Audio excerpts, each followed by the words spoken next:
Yaxshimisiz? Yaxshi. Eshik o'zgardimi? Ha, Shovqinlar bormidi oldin?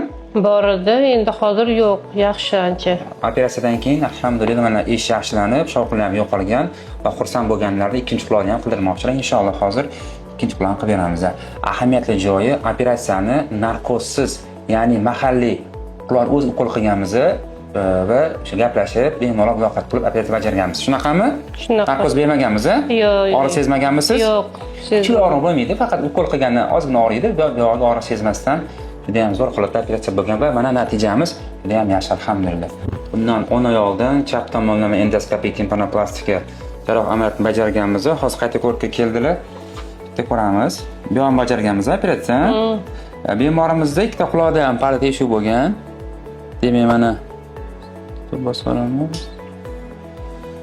O'rtasida katta defekti bor edi. Defekt yopilgan, juda ham ideal holatda turibdi. Bemorim hozir kelishdan maqsad bo'ladi, ikkita quloqdan tekshirib bo'lgan, birintasini yamaganmiz, ikkinchisini hozir yamash uchun keldilar. Kuningiz xayr bo'lsin, salomat bo'ling. Inshaalloh hozir ikkinchisini bajarib beramiz.